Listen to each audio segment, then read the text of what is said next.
Greetings, fellow travelers, and welcome to the Way of the Showman, where we view the world through the lens of showmanship. I am Captain Frodo, and as always, I will be your gracious host and guide along the way. Now, the autumn is beginning to show itself here in Norway.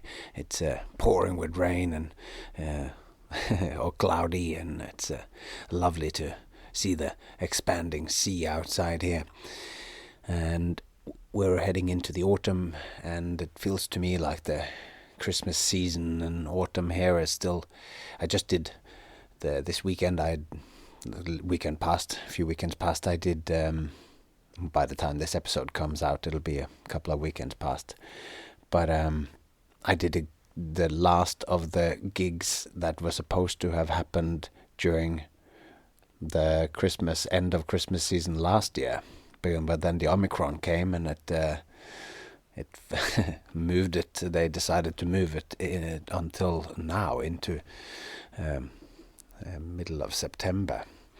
So they decided they were done with these short step movements forward with the gigs and are ready to just move it into the future. And I feel like we're moving into another future here now. When I went to Italy earlier this year to go to the Masters of Magic convention and did some shows there, Italy still, you have to have masks inside, and I see from America that there's still a lot of masks and still a lot of restrictions. Here in Norway, it's pretty much like Corona never happened. People test, but if you get sick or whatever, but it feels like we've stepped beyond that. And that was fine with me because I was beginning to lose interest in it. So hopefully it'll go that way for everybody.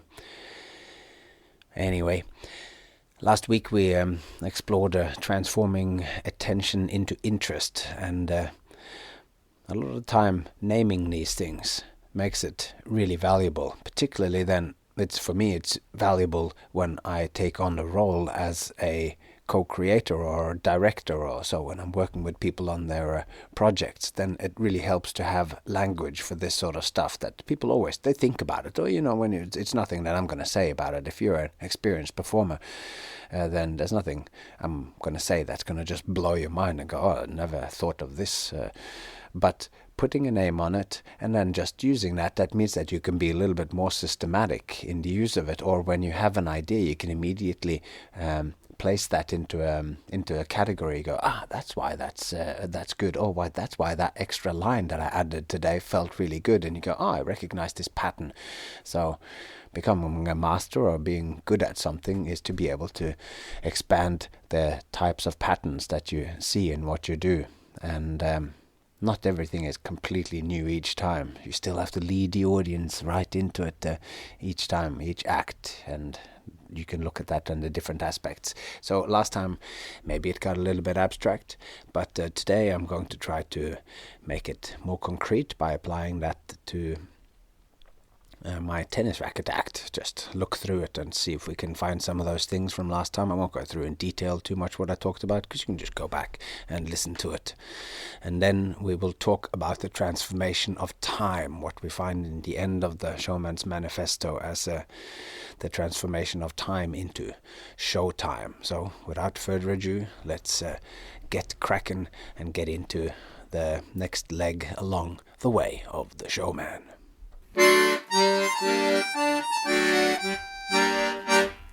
Transforming time into showtime.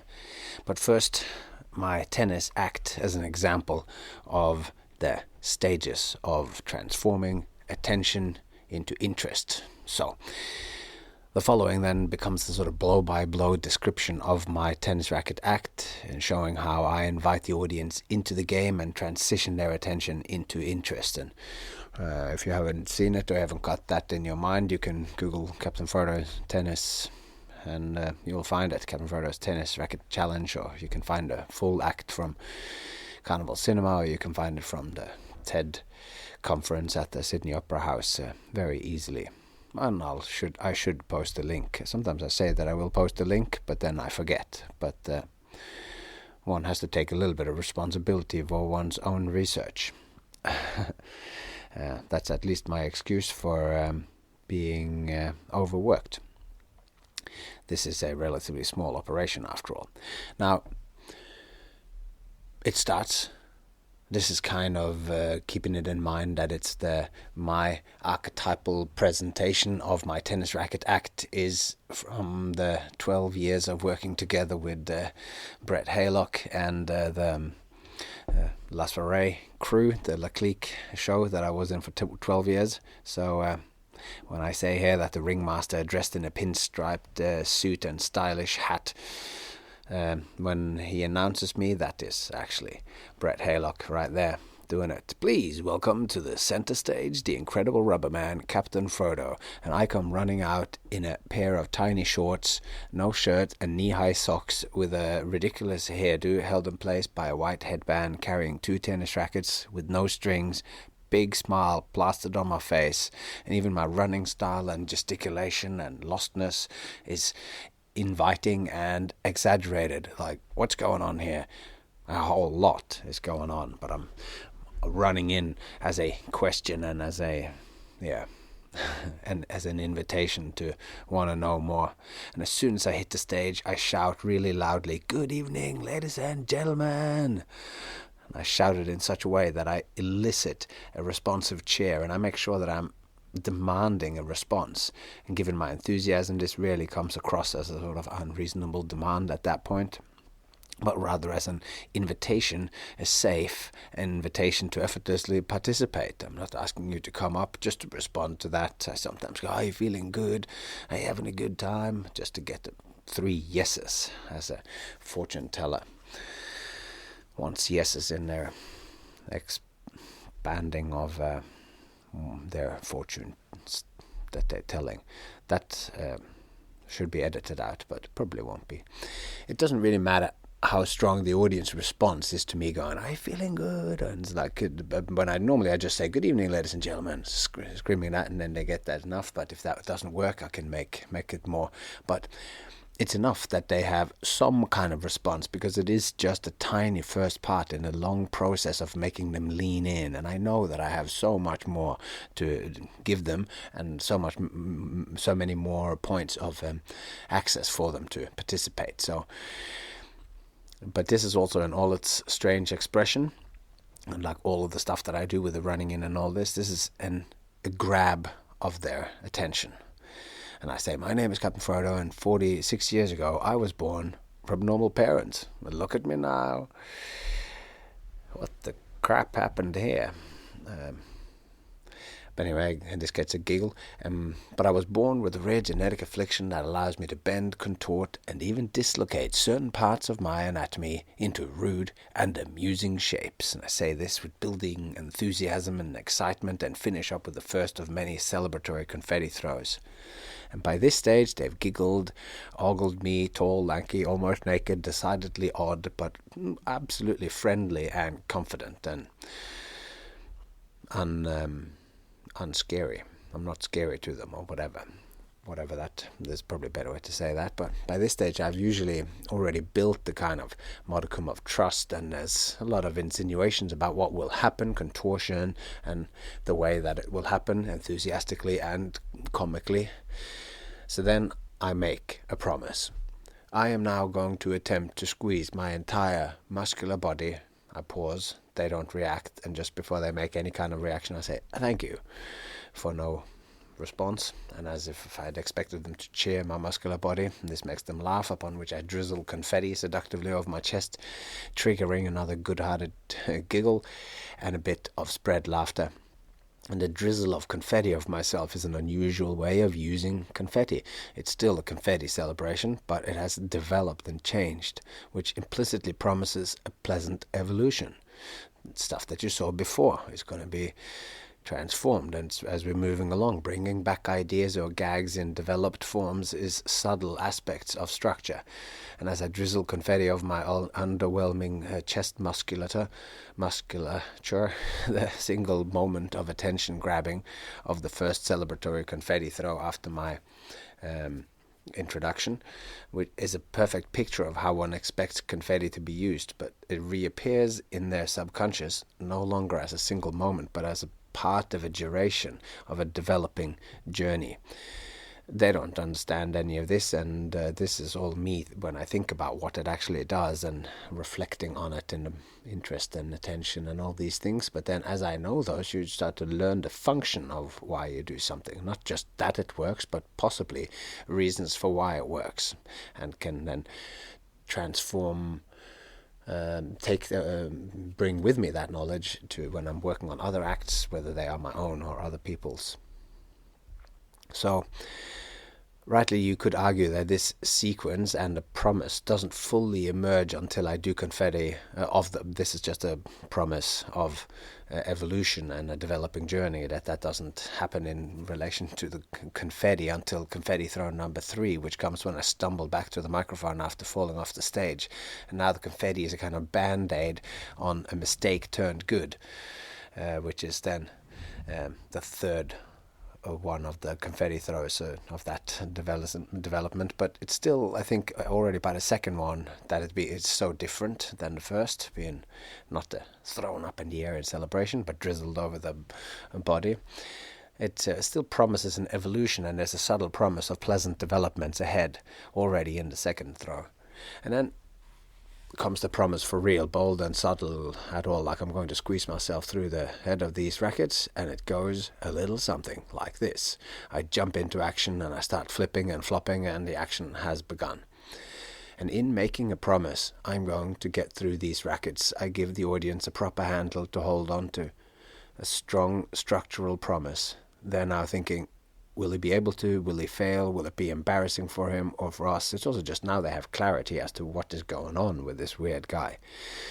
This is a hook. It's a promise that what follows is something difficult and challenging, and so much so that it could fail.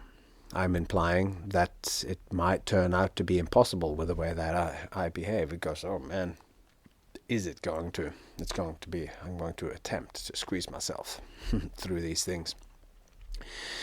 So it might turn out to be impossible. And this is a key component of any drama or any story. Can the hero achieve the impossible? Stick around and you'll find out. So, running out in a tiny pair of shorts and socks, looking decidedly ridiculous, topped by screaming, "Good evening, ladies and gentlemen," that's me kind of exploding a paper bag. But I'm also egging them into a chair, which is an easy participatory act. I go at it with 100% conviction and enthusiasm, making it all but impossible to not step into the game that I'm setting up. I'm making an invitation to play, and the game is, you just have to sit there and let me do my thing, and it'll be funny and weird in a good way. And it is supremely rare that the majority doesn't all just cheer as one group when I invite it. And I aim to, given that I have their attention, I can't run in and do that on the street. But when I'm running into a show where there is an audience already sitting there in anticipation, then they do that. Or else, of course, the strategy's got to be different. But we're just using this as an example and not making a complete generalization of this. So I aim to make them think from the very second that I go on that they can trust that I will lead them and that I will not push them over the edge of making them uncomfortable, at least not too uncomfortable. So when I tell them that I was born different, I mention contortion and even dislocation, my character and charisma hopefully makes them think, or it's more like a feeling or whatever. It's like I'm going to squeeze my body and even dislocate my body anatomy into rude and amusing shapes. They might be thinking something like a dislocation. I don't want to see that. But then again, this guy seems funny, and even though he seems strange, his confidence and enthusiasm makes me trust him. This won't become awkward. Okay, I guess I could trust him enough to not get up and run away just yet. So before this thought, feeling, vibe has passed through them, I'm already on to the next thing, carrying them along with me with my first silly but highly physical and funny attempts at getting my arms and head through the first racket. So that whole first section is supposed to sort of ease them into me as a person. to cause some intrigue as to who I am and what I'm about to do, my character, and which is my character and my material. I've got the rackets with me. It's me, my character, is how I behave, how I talk, the words that I choose, my intonation, and my whole general persona. So that's what they're meeting there, my character and my material. So when I'm promised to squeeze my body through the head of the rackets, then their attention has hopefully modulated into interest in me and my peculiar anatomy and the outrageous thing that I intend to do. And they should now be leaning in, and I'm getting them to lean in. They're now getting these elements of structure. They're feeling the structure of the act. Okay, I've given them a promise of what's going to happen in the end. So when it turns out that this sort of chaotic slapstick bonanza, where everything from the microphone stand, the microphone and the lead to my headband and shoes get in the way of me achieving my goal of getting through the tennis rackets, then I have further sunk my hooks into them, and they have now a vested interest in seeing what happens. Can this weirdo do it? And they're now invested in the unfolding of this, and their repetitious movement, involvement with cheering and laughter, and their guts knotting in anticipation of my dislocation, and I fall off the stage, and they sort of go, oh man, this character that we now like, I'm the protagonist of a story here, that they now begin to feel like they're part of the performance. Because that's the thing, you can go out and be many different characters that are intriguing. If you just sort of manage to hook them in and you get emotionally involved, then you can get into all sorts of, you can have unlikable characters, like in Romper Stomper, that New Zealand movie, was it? Or anyways, where there's the protagonist is a skinhead, like a racist neo-Nazi skinhead, but because he's the protagonist of the movie, you find yourself weirdly pulled into it because you can't help but connect with the protagonist. So of course the protagonist of the act can be all sorts of dislikable or whatever, but it's clear there that when somebody comes out and you meet them and you meet what they're going to do and you do all that, then you're starting to lean in because you want to know more about them, and it's fun, and you bought the tickets, you're already there, you already like invested your attention, invested money and intention in this thing. So as it comes towards you, as long as you keep that going, I think that'll bring the house down. Certainly does. Anyway, that's a sort of way to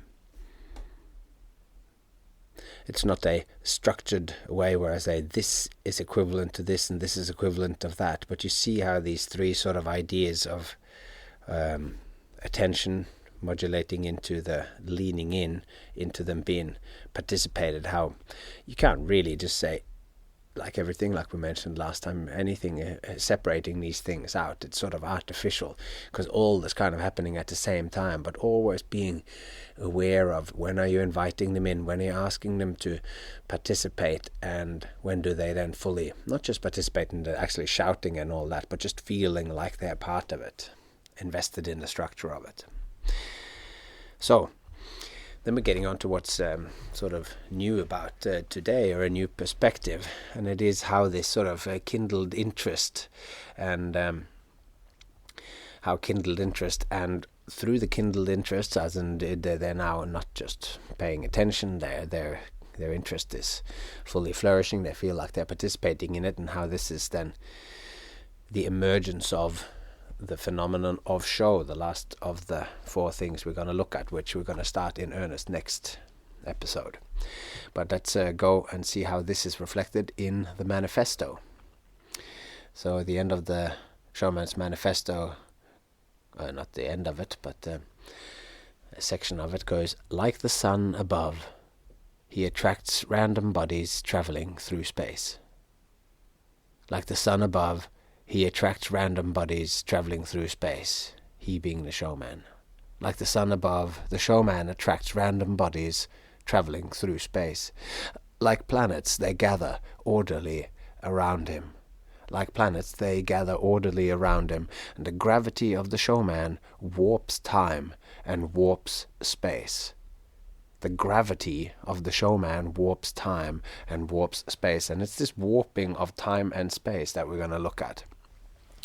Because this is how I believe we find how this modulation of grabbed attention into interest, how that is pictured in the Manifesto. And it's pictured as the difference of merely being captured, like a rogue planet caught into orbit by a star, then that the showman warps time and space for the spectator. So that's the picture of it. And the distinction between being captured by the gravity of the showman can easily be seen as pointing to having one's attention arrested by the crack of a whip or a pop of a paper bag. And the next line, it tells us that the planets gather orderly around them. This applies to rogue planets are forming a solar system, and certain planets veer off into the dark of space, meaning certain audience members just walk off. Because the picture, of course, where this is happening is the market square. And certain planets just disappears, but certain of them also decide to stay. And the gravity of the showman, it warps the time and the space, and the warping of it continues. And continuing the planet metaphor, the warping time and space is, of course, what large celestial bodies does, according to Einstein's theory of relativity. It also points to the double meaning of gravity. For gravity is the force pulling juggling balls towards the center of the earth, but it is, or an acrobat, what allows the three people standing on top of each other in a acrobatic display to keep their balance, is how reliable gravity is. But it also means something of extreme or alarming importance, like, there's something is very serious. It's a grave situation. The gravity of this situation made everybody pay very deep attention. All these meanings of the word serves as guides towards the manner in which the showman radiates and connects with the audience, like the sun in the center of a planetary system. So to warp time and space, the showman must have the necessary gravity. So he can be playful or he can be silly, but he needs to take the silliness seriously, and the play that he invites the audience into must be serious play. It's not frivolous and idiotic or meaningless or so. Anyone who thinks that play isn't serious haven't thought enough about it. So granted, two teams on a basketball field, they are just playing basketball, but to stop in the middle of the game when the game is at its most intense and say, hey guys, relax, we're only playing, it's just a game, will not make you any friends. So play, games and showmanship is serious business. That's why this word gravity, the gravity of the showman, warps time and space. So it's, of course, then it's both being pulled in like the sun, but it's also just the actual real showman standing there, that they take what they do seriously is important, even if you're just waving a rubber chicken and blowing in a duck whistle. The warping of time and space also describes the experience that the audience has as their attention is modulated into interest and they become fully engaged in the show. Which is to say that this new ontological or state of being, this new ontological phenomena of show comes into being. Like when the audience is fully involved in the show, they're involved in the process of the show and feel like they're participating in it, in what comes and what was before, and that they are there and they have a sort of almost an ownership of this show, where they feel annoyed if somebody comes on the outside and or a drunk walks into the show, or if somebody comes and disturbs it, then they go, this person is ruining my thing. They start to feel a certain ownership of it, which is great. And in that process, then this show, as the phenomena of show, emerges. We've shared interest in the shared attention molds into and transforms into interest, and in that we have the showman and the audience experiencing and coming into their creating a show, which is a different state of being. And I believe that some of the results or signs of having achieved this state of interest, of being fully pulled into the performance, when that happens to us, we sort of forget about our surroundings and we lose track of time. So our sense of time and space is warped. Our focus narrows in on the showman. If I'm in the audience, it narrows in on the showman and what is happening right there in front of us. If you and me are watching a show together, that's sort of what happens. And as we get this sort of pinpoint of spatial focus, we also get a pinpoint of time as we're sort of pulled into the unfolding moment as the act happens. We are right here, right now, you and me here. This is reality right here. This person could fall off the ladder if they're standing on a ladder or whatever. All eyes are focused on the act and what's happening outside of the stage arena or the area of interest. This all just sort of vanishes as past and future becomes an all-encompassing present. You just don't think about it anymore, caught in the moment. The promise that the showman will squeeze through the racket recedes into the background, and all that matters is what happens in the moment and all the pleasant feelings that it produces.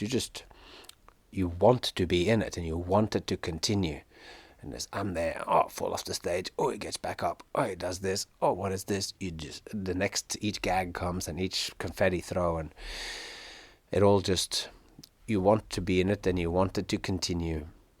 This is altered time and space, and this altered time and space is a fully human experience, and we call it Showtime. It's when one person is showing something to others. One person facing the other way or rolling around on the floor. Now the Manifesto calls this Showtime, but as we shall see, like with so many things, the ancient Greeks, they got there ahead of us and named these two kinds of experience of time. And it won't surprise you that neither of those terms are Showtime. But when I discovered this, when I heard of Chronos and Kairos as two different kinds of time, I thought, well, there it is. There's the Greeks again, with having described all this. They have thought about most things, and then they put these names on them. So the ancient Greeks had two different words to describe two different aspects of time, and they map really well onto our everyday time and the show time. So the Greek words for this was Chronos and Kairos. And in brief, Chronos was quantitative and Kairos was qualitative time. And we'll look at that. And so the difference between these two times is experiential. It's how it feels to be in it. Because Chronos measures time in seconds and minutes, hours and days, etc. And this is the kind of time that springs to mind when somebody asks you what time it is, or how long a movie lasts, or whether you have time to help. It measures quantity of time. And English words like chronological, chronometer, and anachronism, they have their roots from Chronos. And also, lest we forget, Chronos was also the Greek Titan, or god of time, and a villain in the Marvel Universe. So Kairos, on the other hand, is the kind of time that we experience as moments, as flows of time, where our experience and subsequent memories expresses itself as one event, a kind of whole or a unit, or indeed as an experience. Like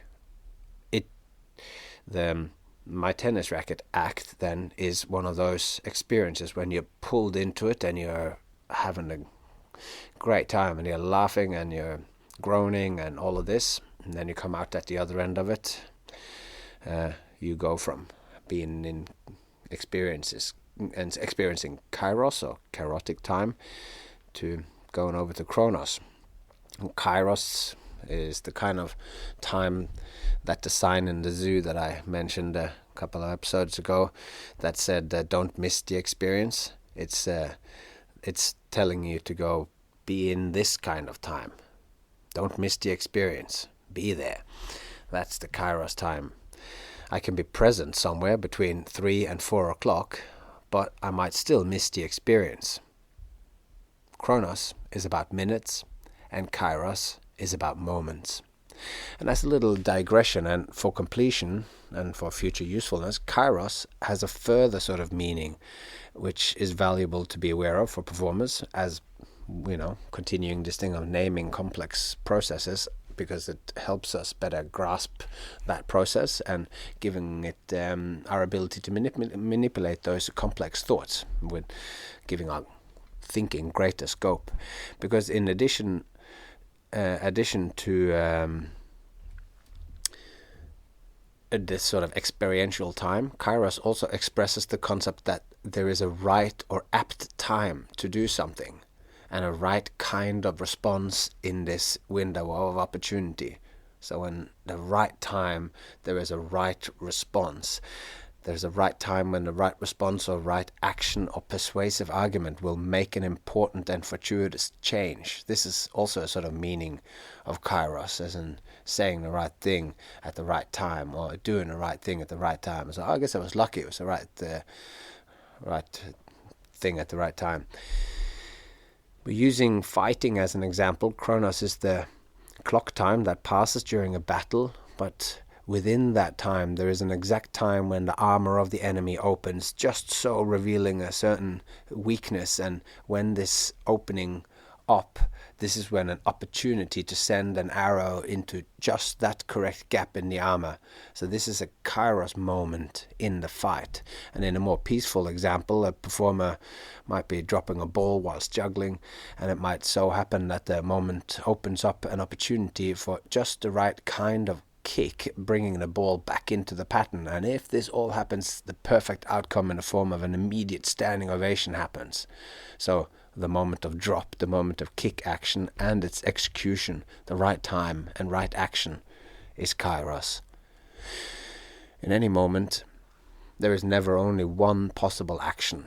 There is always an organic interplay between opportunity and action, and the action of one juggler or warrior might not be the right action for any other. So it's right person, right action, right. It's just this nebulous thing, but by calling it Kairos, it's like those moments that when you've done 1,000 shows or 100 shows, when you just said the right thing at the right time, and all of a sudden it just broke everything, broke the world.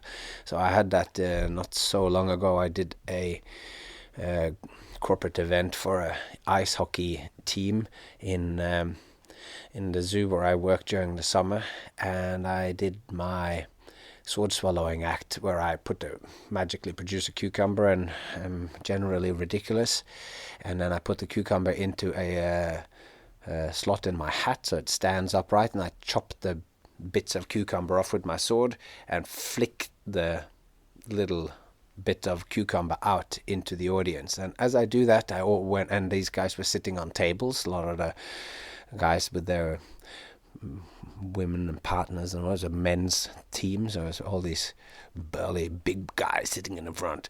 And I don't want to tip the glasses over, because they have glasses standing on the tables. They're having it's a dinner show kind of thing, and don't want to pour any wine on any beautiful white dresses that people were sitting all fancy.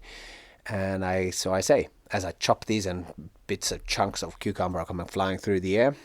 If you just hit you in the head, then that's one thing, but if it falls and tips over people's bottles of drink or whatever, so I go, hey, ready to catch, and I get this I look at somebody, I flick it accurately enough to get it into the vicinity of where they are, to at least knock it away or catch it, or give them the feeling that if it did fall on a glass, that maybe it was their fault.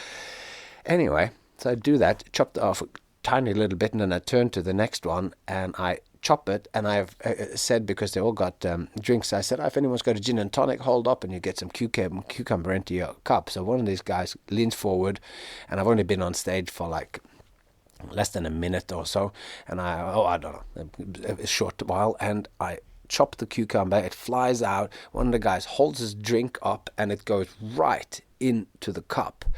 Drink splashes everywhere. The guy stands up, and with like the power of somebody who's just scored a goal in ice hockey world championship, he's just like and the whole crowd goes completely off, and that I could have gone off then and not swallowed the sword, because that was the peak. When I just did that, the guy was, I was there when that guy, when he chopped the cucumber and went in, and I said the right things, and he held up his glass, and I chopped it just accurately enough so that I can saw on the video that I put on my story that day, like he moves it like half an inch to the side and it goes into it, and that was like this chaotic moment where you go, wow. I didn't get a standing ovation, but except for him, he stood up and did all that, came forward and had to get 2 high fives, and I threw confetti on him and all that, and it brought the house down, and I didn't manage to top it with the sword swallowing or anything. I didn't manage to top it until I came back on later on and did the tennis rackets later on that night. But that was like this sort of chaotic moment where I said just the right things to make him lift his glass, and then all everything just came together. It felt like a chaotic moment. But it's very hard to make any specific and concrete advice about when such moments arrive or what to do if you spot one moment. Because saying like, oh, you should always say the right thing at the right moment, this is about as useful as not saying anything at all. So I'm aware of the fact that it's almost impossible to say when the exact time is right and when the exactly the right thing to say is. And in a sense, the whole approach of this book and the whole approach of this season, which we're now like in the 30th episode of piecing together this way of the showman, all of this is to kind of try to prepare you for moments like this. Rather than giving specific advice, I want you to have thought about the matters of showmanship to such a depth that when a moment opens up, whether it's in an interview or a stage situation, some of our thoughts and thinking from walking this metaphorical way together might help you align into a right response, or say our thoughts, for I am assuming that as you're reading, you're also thinking, or as you're listening to this, you're also thinking, and I hope that you're questioning what I'm saying and applying it to yourself in your own thinking and scrutinizing whether it's useful for you to understand your understanding of your craft or artistic work. And in this sort of dialogue that we then have, where I'm now constantly speaking like a monologue, but hopefully that's triggering thoughts in you. And as these sort of things become you become aware of them and you have thought them, then hopefully they will then be able to come out. And being aware of this chaotic moment is to be looking for it, and to looking for these moments where something special happens. And sometimes all that needs to be done is to just point out what's real in that moment.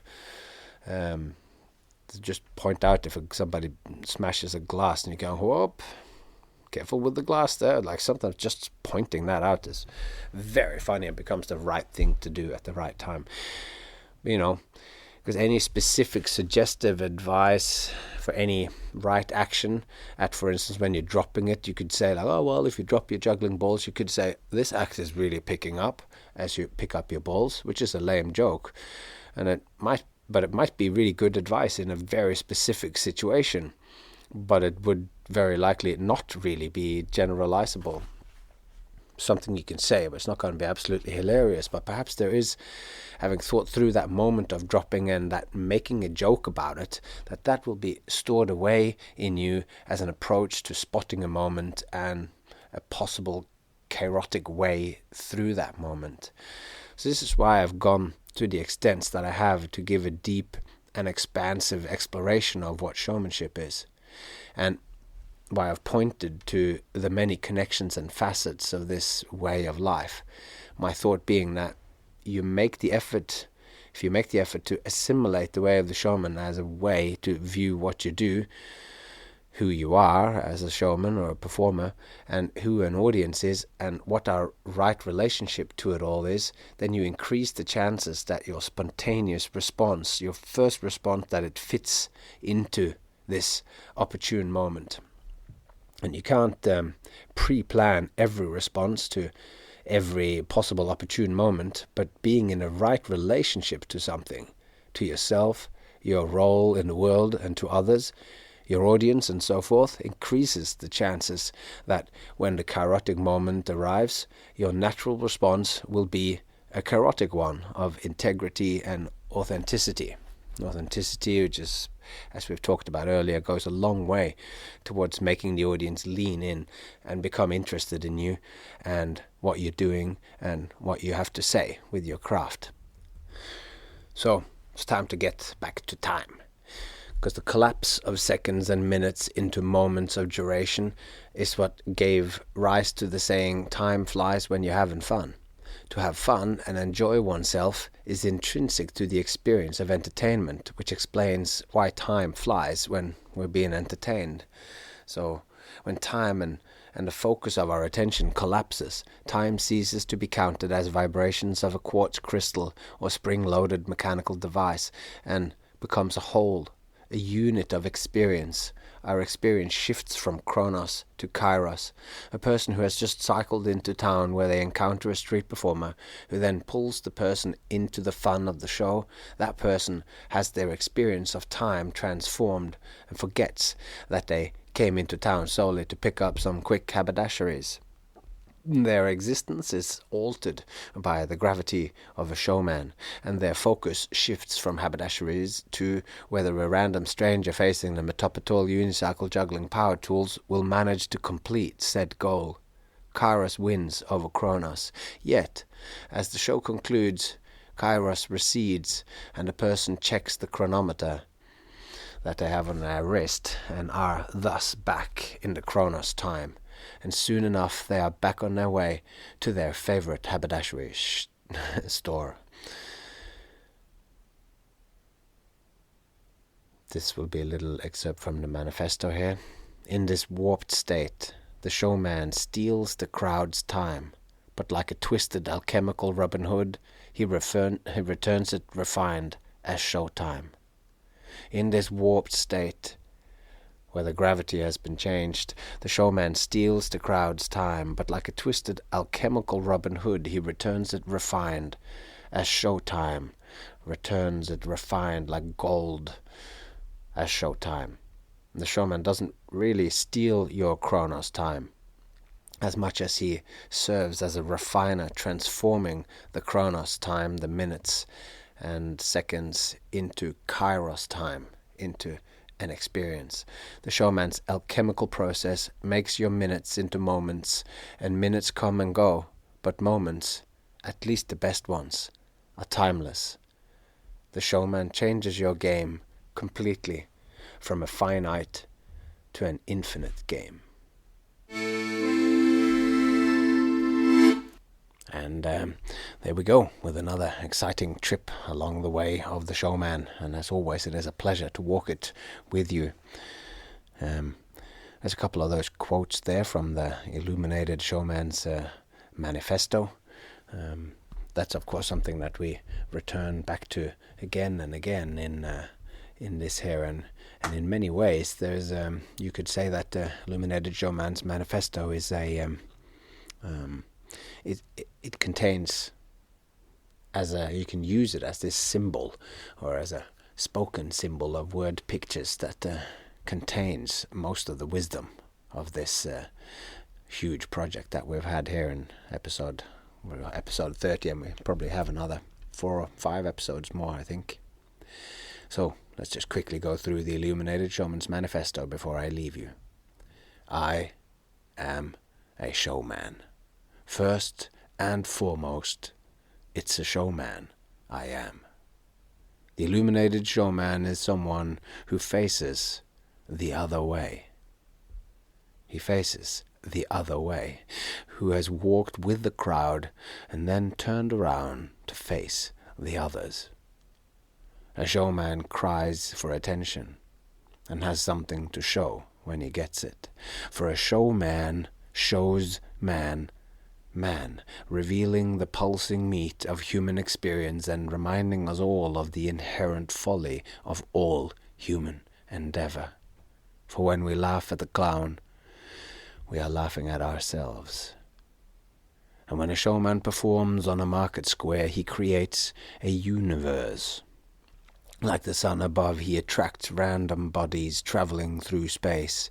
Like planets, they gather orderly around him. The gravity of the showman warps time and it warps space. And in this warped state, he steals the crowd's time, but like a twisted alchemical Robin Hood, he returns it refined as Showtime. 100% artificial and therefore completely human. I am a showman. First and foremost, it is a showman I am. And if you're a performer of any sex or gender or variety, then I hope some of these ideas will be useful for you, whether it is to expand your understanding of who you are. Everyone should be considering the question of knowing themselves. Know thyself, as the Oracle of Delphi said above the entrance in there. And this might help with that. Anyway, it's been a pleasure walking along with you. If you could take the time to write me a review on iTunes, or tell somebody that you care about, another fellow performer, about this podcast, that would be much excellent. You can always support me on buymeacoffee.com, buymeacoffee.com/Captain Frodo, and it would be excellent to get a virtual coffee from you with some financial support to keep this project going. But all money aside and all what I ask of you aside, I have said all I need for what I have to give you today. So with that said, I just say to you, take care of yourself and take care of those you love. And I hope to see you along the way.